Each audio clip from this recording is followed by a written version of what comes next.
You would think that an intuitive who does this for her job and does this in her daily life would be really strong in discerning what is her decision and what is ultimately Spirit's decision. And that's not always so. And I want to share what happened last night and then how Spirit gave me a talking to this morning. It's been a little intense around this house in the last little over 12 hours. So after I started booking things and I'm setting things up to where I can't turn back for this next trip, going to another country by myself, as I was guided to do, I started getting really triggered. Like, I started getting a bunch of anxiety. I was really nervous, getting cranky, kind of snappy. And just not knowing why I was feeling that way. But the dialogue in my head was, maybe this isn't Spirit at all. Maybe this is just me wanting to go back there because I miss it. And maybe I'm making a big deal out of this when it's not a big deal at all. And this is all my doing. And I'm just wanting to say that this is Spirit guiding me, even though I fucking know better. It didn't matter. My head was just starting to take over, and I was starting to feel that like self-criticism and like doubting myself. And I think it's because I was booking all of these things and I can't fucking turn back now. That didn't happen with the first 2 trips. So I ended up going to bed at 1:30 this morning. And by 4 o'clock, the smoke alarm in my bedroom started going off. So that was handled. I go to lay back down. I'm like, what the fuck? And I wondered if it was Spirit, because they've done that before, and I just kind of felt like something was up. As soon as I laid my head on the pillow, I heard Spirit say, get up, go outside, find Ronaldo, because he didn't come in last night. And that just made me uneasy anyway. And they're like, you better go get him before he gets into trouble.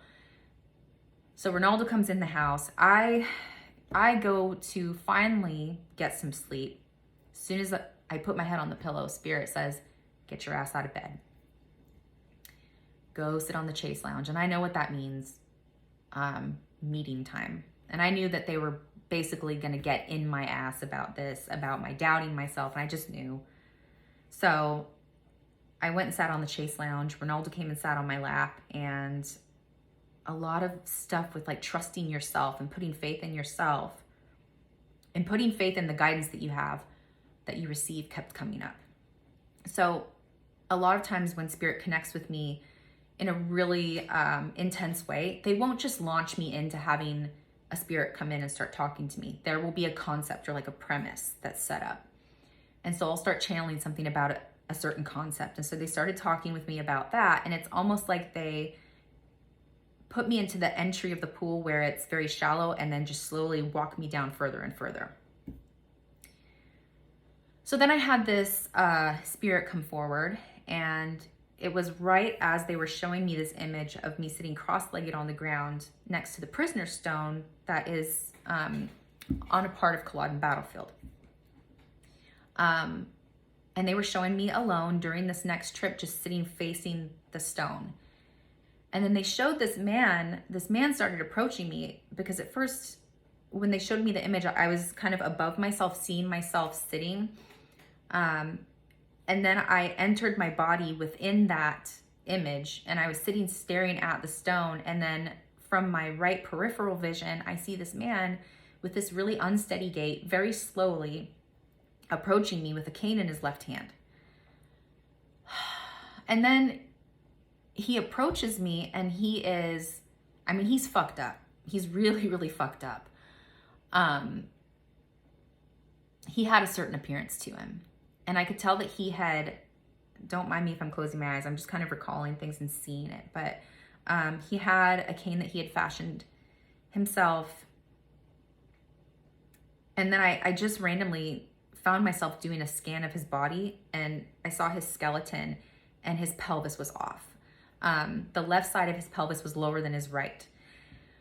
And it was because he had been brutally beaten.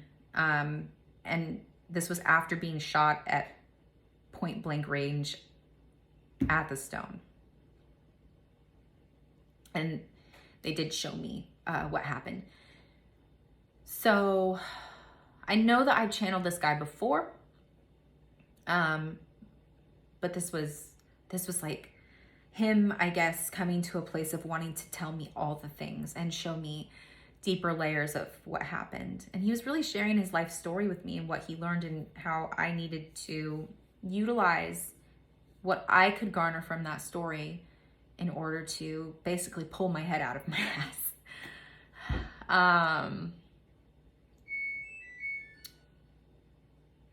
What the fuck? I don't know if you guys just heard that, but neither my washer or my dryer were running, and it just suddenly makes that sound. This is completely in line with my smoke detector going off. And then what else happened while I was channeling? There's more to crazy shit happening around the house, especially with electronics. So I'm sitting there on the Chase Lounge, and this guy has approached me.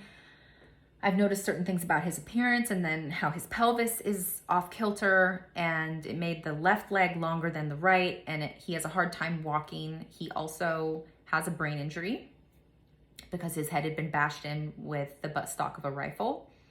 I just heard Brown Bess. So it was the rifle of the time that was being used by the English army. And he was telling me how they were held 3 nights at Culloden House in the basement. It was a makeshift prison, and then they were put in a cart after being told that they would be sent out of the States. They were told that there was a bargain that was struck, that they would be sent out of the States and that they would be indentured servants, that they could work towards their freedom, but that they could not live in Scotland anymore. And they had a feeling like maybe this was something that was really going to happen, and they were just starting to kind of, I guess, accept it. But then when they were put in that cart, they weren't speaking, but they were looking back and forth at each other, and there's communication kind of going on between the prisoners of war, and everyone just, you know, they knew what was up. They were being taken to be executed. And when they were brought to the stone, lined up and told to kneel, all of the men bowed their heads and started praying. And then they were all shot at point blank range. And I was shown that. It's not the first time that I've seen it, but I was seeing it from a different angle. I was actually seeing it standing behind them, even though they were right in front of the stone. It was like to have the image that I did, the view that I did, I would have had to have been placed in the stone, basically, to stand where I was standing. Otherwise, the stone would have been in the way, and that wouldn't have been possible. So I was seeing things from a very interesting image, watching these men being fired upon while I stood behind them. And before one of the soldiers decided that they were gonna make sure the job had been done by bashing skulls in, there were other things that were happening. And one of the things that occurred was one of the Hanoverian soldiers took his boot and started like stomping on this guy, literally where his lower hip is, in the area of his lower left back. It fractured his pelvis. He was stomped on so hard, and it healed wonky, basically, and caused him to have pain throughout the rest of his life. And he did escape. He showed me that he played dead, and then after everyone left, he was literally crawling out, just pulling himself forward by his hands, and trying to propel himself with his right leg as best as he could. And he was talking about the different elements of trust, when we have to trust the guidance that is within us when we are doubting it, because we are in a situation where we're either going to do it or we're not, and that changes the outcome of our experience. So he was talking about how he came across a man on a horse and said, you know, you have a choice either to help me or to help me in another way, basically to put him out of his misery. And the man was so horrified by what he saw, because his skull was caved in, He lost his eye. I mean, I'm just going to be honest about what I saw. His eye was hanging by the socket. And he was just drenched, absolutely drenched in blood.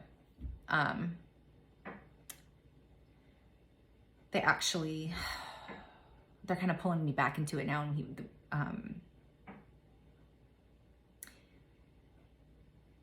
he was so covered in blood that he was actually losing traction because it was really slippery. So this guy felt really sorry for him and was so horrified by what he saw that he ended up getting him help. And he's saying in that moment, it was so vulnerable of me to do that. And I everything in me could have chosen to just go find a place where I could just lay down and die. But I felt guided to ask this man for help. And I knew that he was not my friend. And he repeated that 3 different times to me. I knew that he was not my friend. But I placed my trust in him in that moment to decide basically my fate. And he helped me. But then I found myself being vulnerable and following the guidance to let a stranger, another woman, help me. And she nursed me back to health painstakingly day and night, stayed with me, made sure that I had sustenance as best as she could until I could actually begin eating again. So she was literally feeding him like a baby, basically, just making sure he got fluids. And then he was vomiting also because he had a pretty severe brain injury. And he had swelling in the brain. And she actually was someone that had knowledge of the different plants in the area. And it showed her, like the image that I saw was of her grounding something into like a poultice, drying it out, making it into a powder, and then giving him that. And it actually brought the swelling down, the inflammation down. And they were saying it's like the modern day version of ibuprofen, except a little stronger. Its efficacy is greater than ibuprofen. But he also was running a fever because of the swelling. She sutured his eye shut. She couldn't save the eye, but she sutured the socket shut, and he had to learn how to walk with a cane, and she helped him do that. But that was another time when he had to put his blind faith and trust in a stranger that he didn't know. And these are 2 moments where everything in you, he was saying, doesn't want to trust somebody because of what you've been through. And you're a changed person. And so being vulnerable in those times was extremely challenging, but I had to do it otherwise. He said, I did have choices. I could have chosen not to trust those people or to be vulnerable to those people. But I chose to be, even though my mind was saying maybe this isn't the best thing. Something in me, my survival instinct, whatever it was, furthered me to make those choices. So things went on from there. He survived. And he really spent a lot of time just reiterating that I am not a myth. I was a real person. I lived. Because people don't believe, number one, that anybody could have survived that situation, although he was saying somebody certainly did, and it was me. I am not a myth. This really happened. And the next stages of his life were accepting how he looked, how he appeared, because his appearance really bothered him. He always saw himself to be a fairly handsome man before the battle and before, this attempted execution. And other people found him to be handsome too. So he was having to go from basically being lauded for his appearance to being someone that he felt was horrifically disfigured. And he was very disfigured. When he healed, he had a piece of his skull missing. And so it caused an indentation. He lost his eye. And so there was disfigurement in the face. There was actual scar tissue, not just from the injuries that he sustained, but also from the suturing that was done, because this is very rudimentary. This is 1746. There's not, nearly the technological or medical advancements or knowledge that we have now. But for the time, this woman helped a man survive the injuries that he did, and that's pretty miraculous. So she obviously knew what she was doing to the best of her ability for the time. but I mean, things are still very rough. And so he felt that he looked like a monster and had a hard time trusting other people, whether or not they truly accepted him or just felt sorry for him or sorry for my lot, as he said.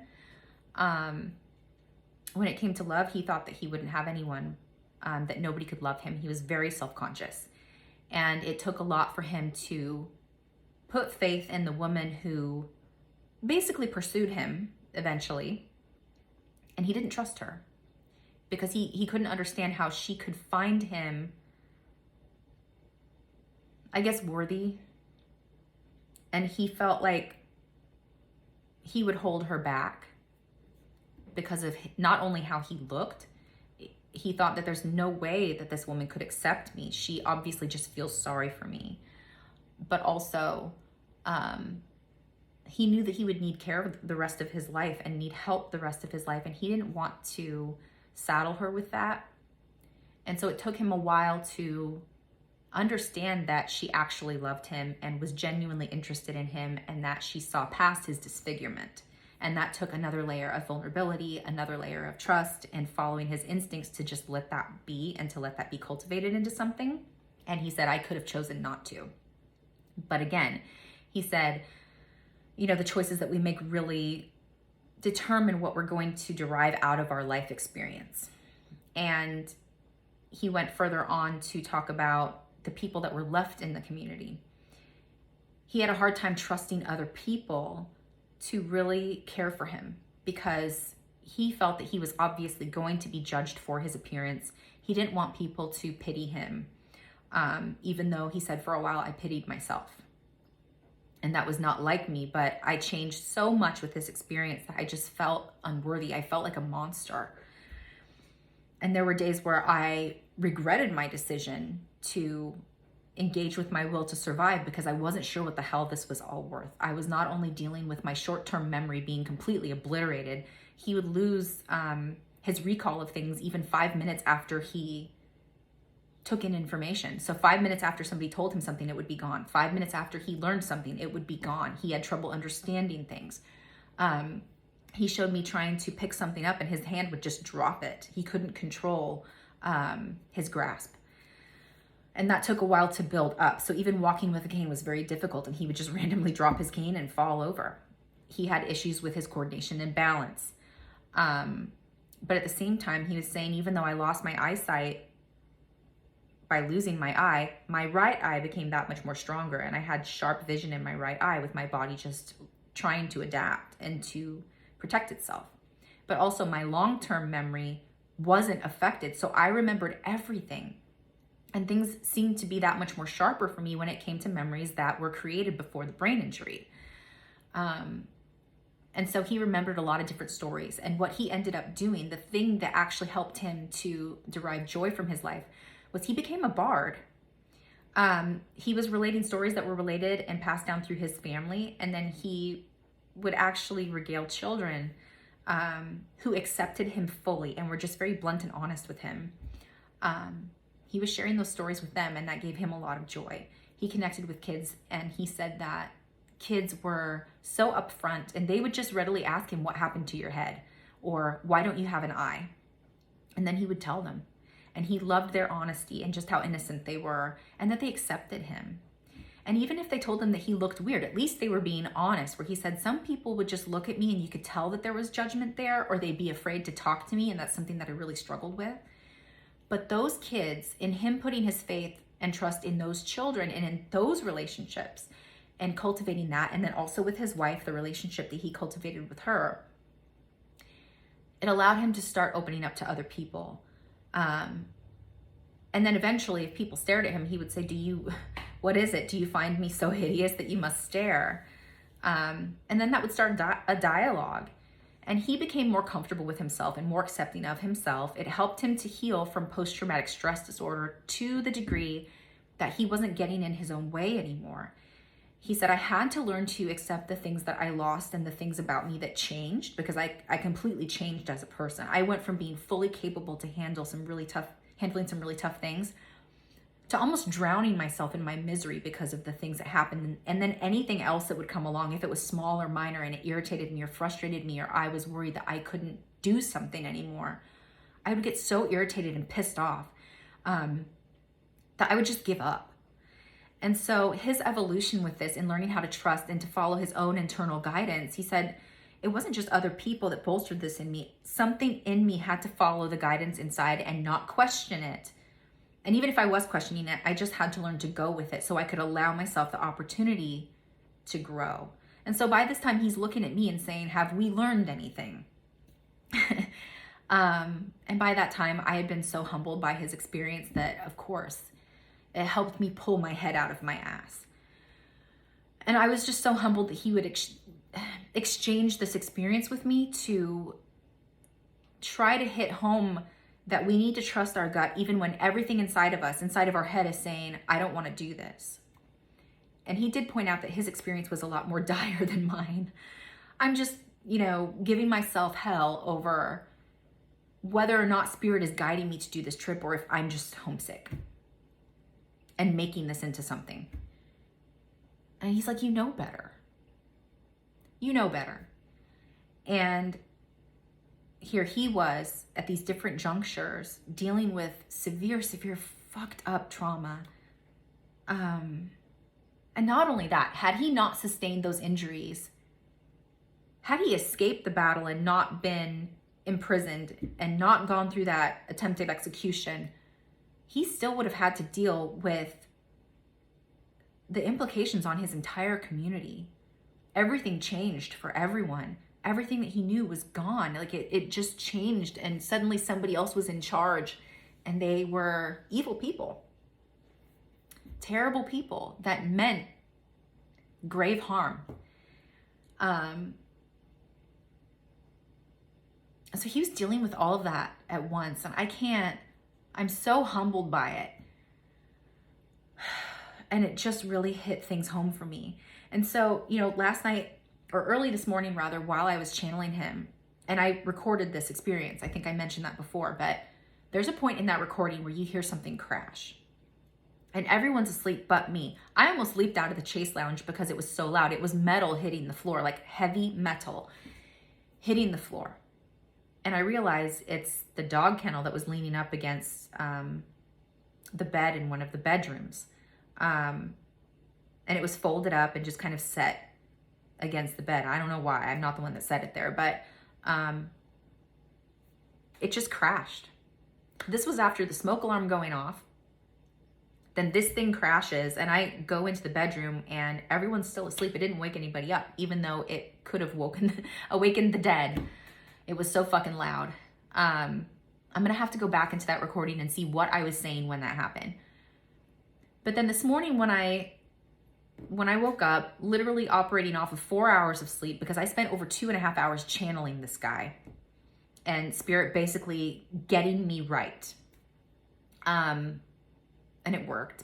But I went into a client session this morning, and the client was talking about how they had booked, just based off of their own tuition, a trip to a foreign country where they had ties, deep ties. And there was no other reason to go there other than with their intuition. And they had a profound experience. And they also had just booked this week another trip back. And they were going through the same thought process as me. And we exchanged experiences, and then I revealed what was going on with me last night, and we kind of traded off experiences, and everything just lined up. It was so freaky. And there were other synchronicities, and it just kind of hit home further. You have to trust your gut, especially if you're an intuitive. And I know that my head was getting in the way. But the man that came in and shared this deeper aspect of his experience with me, that was really a gift from him. I think that he just really wanted to help and to let me know, hey, when you get here, this is where you need to go. You're being drawn back here because there's deeper layers of stuff, and you can't be tailoring everyone else's experience around you. You need to be focused. You don't need to be worried about anyone else around you and how the trip is going for them or anything like that. You focus on on our connection. So I know that I'm going to see him when I'm there. And I just need to sit and be with that stone and connect deeper, maybe with some of the other people that were there that didn't make it out. I also need to go to the battlefield and be completely alone. I need that time away from other voices. And I know that I've been saying I need to do that, but I really need to do that. Because it's really hard to go to Culloden battlefield and there's people all around you. There's people walking their dogs, there's people talking to you, there's folks stopping you because they just figured that you're American and then they want to ask about your trip. And I'm not saying that's a bad thing, but when I really want to connect and just have a conversation with whoever comes forward, it's really hard to do when you're surrounded by people and people are curious about you, or, you know, people are very friendly, so they make random comments and, you know, try and engage you in conversation, which is great, but kind of hard when I'm trying to connect and have a very personal, intimate experience with a family member or anyone else that went through that experience and is in spirit and is trying to relate something to me. So I'm going to have to choose hours when nobody else is there, or at least so few people that I can kind of go off by myself and experience whatever needs to come through. And so I have to do this by myself, not only to know that I can do this and not have the anxiety with it, but also so I can garner as much as I can. So that experience was so humbling this morning. It was entirely worth being dragged out of bed multiple times and having all these weird things happen in the house and having this story shared with me, which was so emotionally just,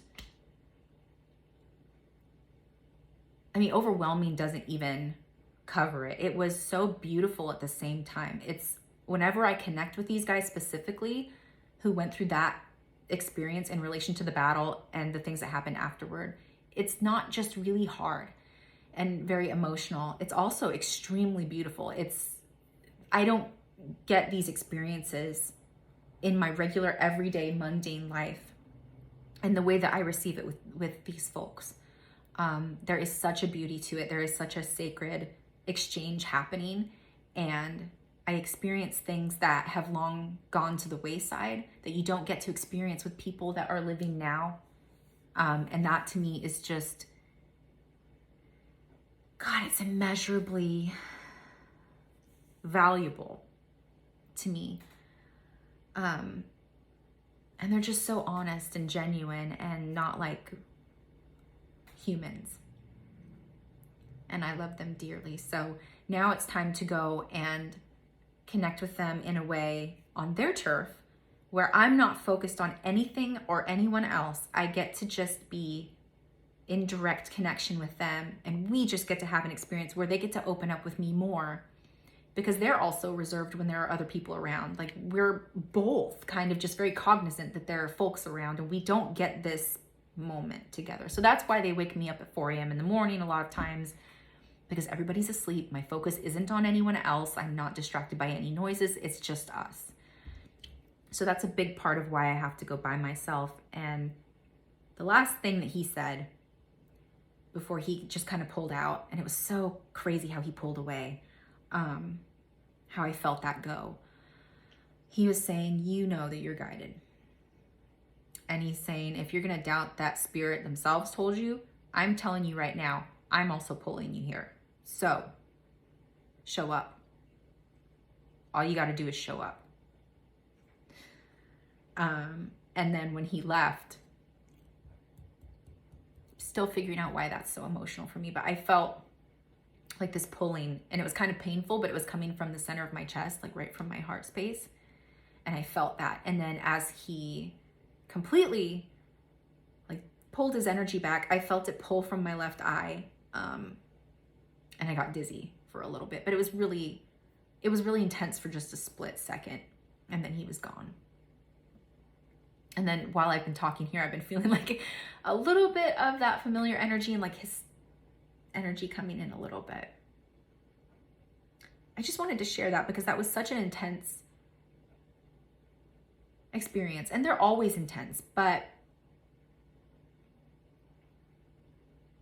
I'm just so grateful that I had that experience, and I'm so fucking tired. But it was entirely worth it to experience him, and oh God, to have that really intimate exchange with him.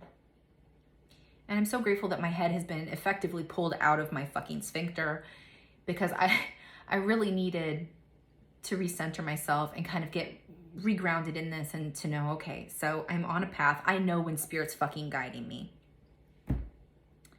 So I need to shut the fuck up with this whole business of my monkey brain telling me something otherwise. And you know, we all need to trust our intuition and stop second guessing it, because if we're second guessing it, a lot of times it's just that voice of fear coming up and self-doubt, and we're in our head, we're just going through all the things that could go wrong, or all the things that could be uncomfortable or intimidating, and sometimes you just have to do something. And that was the message of the morning today. So I think I was supposed to share that as well. I still don't understand why my smoke alarm was going off, and why the crate fell on the floor, and why I think it was probably my clothes dryer randomly just setting off this tone when it wasn't even running. Strange stuff. Maybe I'll get some insight on that later, but I guess the message is trust your gut. Don't get in your own way. And like he was saying, just show up. Don't make things so fucking complicated. And I know that's a big message for me, but it's for humans in general. Stop complicating things, because you're going to miss out on what you can extract from life. And that's what his story was illustrating. Stop complicating it. Stop making things so hard. Get out of your own way so you can experience something, and don't rob yourself of those experiences. So that's it. I'm going to go make myself another cup of coffee, because I'm going to need it. But that's what happened.